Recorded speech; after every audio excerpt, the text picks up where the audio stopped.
खराबा हुआ, law minister साहब आपने बहुत अच्छी बात की, लेकिन साथ साथ इन जजों को बताएं कि ये फितना तुम पैदा कर रहे हो, ऐसे फैसले दे के हम नहीं, ये फितने नहीं होने चाहिए। यहां तक तो मैं आपके साथ हूं, लेकिन फितना पैदा करने वाले को कितनी बड़ी सजा मिलेगी, एक बार फिर माशाल्लाह खड़े होकर यह भी बता दीजिए। नहीं, आप इशू दूसरी तरफ अफरीदी साहब ले जा रहे हैं, भी मैं मौलाना साहब को भी देना है। ये खत्म होगा इशू, कुछ बिजनेस लेंगे फिर करते हैं, इसको कंक्लूड भी करना है। जी पटेल साहब। औज़ुबिल्लाहिमिनश्शैतानिर्रजीम, बिस्मिल्लाहिर्रहमानिर्रहीम।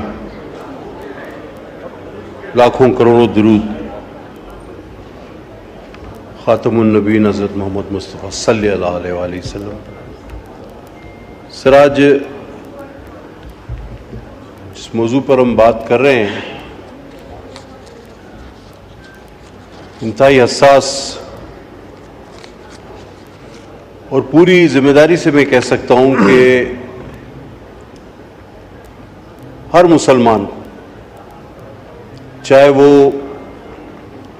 बहुत नमाजी परहेजगार हो या कलमा गो हो, सिर्फ उन सबको इस मसले पर उतना ही जोश, उतना ही गम और उतना ही गुस्सा होता है जितना कि किसी आलिम फाजिल को हो सकता है। सर, सबसे पहले तो ये बात बता दी जाए कि देखें, अगर किसी को सजा देने का हक नहीं है, और ये बात ठीक है, तो किसी को ऐसे फैसले देने का हक भी नहीं है कि लोग खुद सजाएं देने पे तैयार हो जाएं। ये आप भी जानते हैं, मैं भी जानता हूं, ये ऐवान भी जानता है कि कुछ ऐसी चीजें हैं जिन पर हम अपने जज्बात पर काबू नहीं रख पाते, और ये मसला उसमें सरे फहरिस्त है। अगर जो असल मसला है हम उसकी तरफ देखें और उस पर बात करें, तो मैं मुझसे पहले जो खतीब थे उनसे बिलखुसूस और बिलउमूम पूरे हाउस से ये बात कहना चाहूंगा कि दरअसल फितना कहां है? फितना ह्यूमन राइट्स के नाम पर, इंसानी हुकूक के नाम पर मगरिब से फैलाया जाता है। ये मुर्तिद वहां जाते हैं और कहते हैं जी पाकिस्तान पे हम पे बहुत जुल्म हो रहा है। हजारों वीडियोस, सैकड़ों वीडियोस आप सबने देखी, और मगरिब चूंकि इस्लाम के बारे में जानता नहीं, तो वो ये कहता है कि भाई आप लोग इनको मुसलमान क्यों नहीं मानते? मुसलमान, मैंने इससे पहले कुछ दिनों पहले एक हाउस में एक जिक्र किया था, बाद में पता चला कि उन जज साहब ने अपनी तस्हीह कर ली थी। वो हाई कोर्ट के जज साहब ने एक फैसले में लिख दिया कि the sect of Muslims it's a minority. अब सब असल बात की तरफ आए। हम आज ये पैगाम इस हाउस से मगरिब के उन दानिश्वरों को, उन इंसानी हुकूक के अलमबरदारों को, उन झूठे किस्से ख्वानों को, उन इंसानियत के झूठे नारे बुलंद करने वालों को लाउड एंड क्लियर ये पार्लियामेंट आज ये मैसेज देना चाहती है कि भाई जुल्म हम नहीं कर रहे, हमला तो हम पर हो रहा है। हमसे पूछा गया कि भाई आप इन्हें मुसलमान क्यों तस्लीम नहीं करते? हमने कहा भाई बात सुनो, यहूदी हजरत मूसा को मानते हैं, तौरात को मानते हैं, वो यहूदी हैं, ठीक है, लेकिन अगर वो साथ साथ हजरत ईसा को भी मानना शुरू कर दें तो क्या वो यहूदी रहेंगे? Answer is no. इसी तरह ईसाई हजरत ईसा को मानते हैं, इंजील को मानते हैं, वो ईसाई हैं, ठीक है। लेकिन अगर वो साथ साथ किसी और नबी को भी मानना शुरू कर दें तो क्या वो ईसाई रहेंगे? The answer is no. ओ भाई, इसी तरह अगर ये मुनाफिक अपने आप को मुसलमान कहते हैं और मेरे आका मोहम्मद सल्लल्लाहु अलैहि वसल्लम के अलावा किसी को नबी मानते हैं तो ये कभी भी मुसलमान नहीं हो सकते, ये कभी भी मुसलमान नहीं हो सकते। ये तो हम पर हमला है, ये हमारा टाइटल इस्तेमाल करते हैं। करोड़ों में से 2, 4, 5 अलग लोग होकर और मगरिब से कहो कि तुम इन्हें सियासी पनाहें दो, इंसानी हुकूक के परचम बुलंद करो।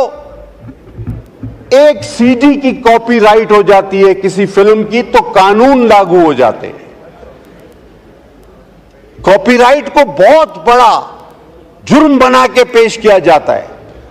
आज ये मुनाफिक अपने आप को मुसलमान कहते हैं, अपनी तहरीफ शुदा किताब को मेरा कुरान कहते हैं, लेकिन इनको ये कॉपीराइट नजर नहीं आता। इनकी आंखों पर पट्टी बंधी हुई है। ये लाउड एंड क्लियर मैसेज हमारी तरफ से जाना चाहिए। इस मुकद्दस ऐवान ने अजीम फैसले जो किए उनमें से ये एक अजीम तरीन फैसला है और ये हमेशा के लिए एक मोहर है। मैं समझता हूं जब तक एक भी मुसलमान बाकी है, एक भी कलमा गो बाकी है, हरगिज नहीं हमारी लाशों पर से ये काम कभी भी ना डिस्कस में लाए। मैं तो हमेशा कहता हूं इसको आप डिस्कस में ही ना लाएं। ये खत्म शुदा चैप्टर है, ये क्लोज है, इस पर मोहर लग चुकी है। एक सवाल कि ये मुर्तद, आपको शायद पता ना हो, मैं एक बात शायद अगर जिन लोगों को पता ना हो मैं एक बात का उनके इल्म में इजाफा करूं कि ये अपनी उन किताबों का ये मुर्तद जो अपने आप को पता नहीं क्या कहता है, मैं तो वो लफ्ज भी इस्तेमाल नहीं करता, ये अंग्रेजी में तर्जुमा नहीं कराता है। इदरी साहब, पता है आपको क्यों? बहुत कम लोगों को पता है कि ये अपनी जो उसकी मिर्जा मुर्तिद की लिखी हुई किताबें हैं उसका अंग्रेजी में तर्जुमा नहीं कराते, क्योंकि नाऊजुबिल्लाह नाऊजुबिल्लाह नाऊजुबिल्लाह मैं दोहरा नहीं सकता जो इस मुर्तिद ने उन किताबों में दीगर अंबिया और शोहदाए करबला जिनके अब मज़ारात पे मैं आगा साहब और शगुफ्ता हाजिरी देने गए, वो शहजादे जन्नत के जिनके लिए हुजूर सल्लल्लाहु अलैहि वसल्लम अपने सजदे तवील कर देते थे, तो वहां भी कुछ लोग कहने लगे कि पता नहीं आप किस फिरके से हो, इस फिरके से हो।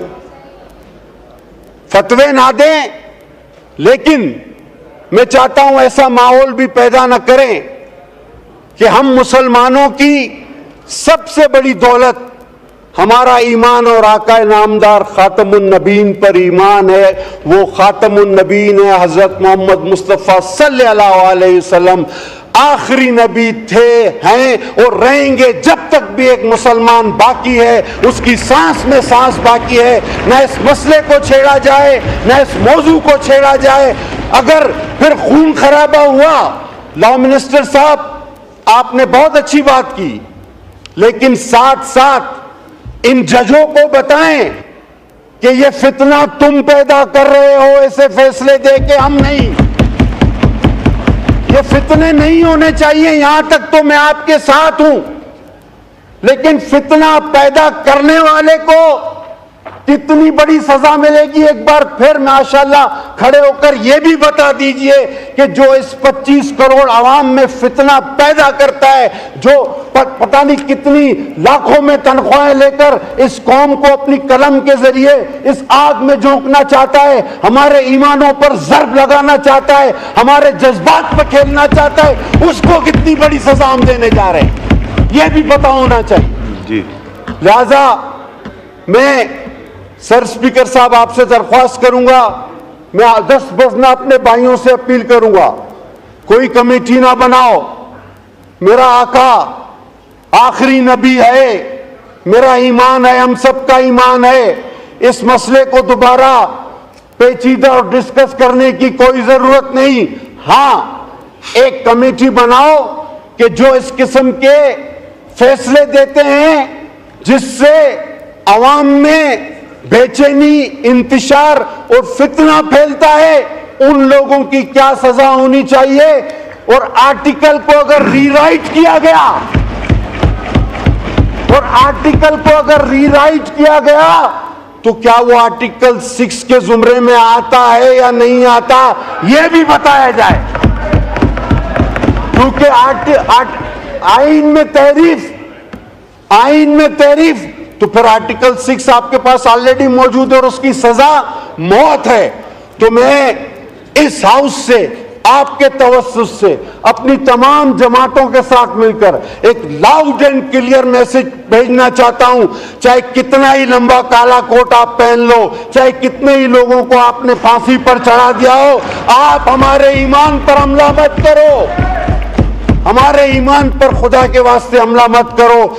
हजरत मोहम्मद मुस्तफ़ा सल्लल्लाहु अलैहि वसल्लम की जो शान है वो हमेशा रहेगी, तुम कुछ नहीं कर सकते। बहुत शुक्रिया जनाब। प्रोफेसर गफूर हैदरी साहब।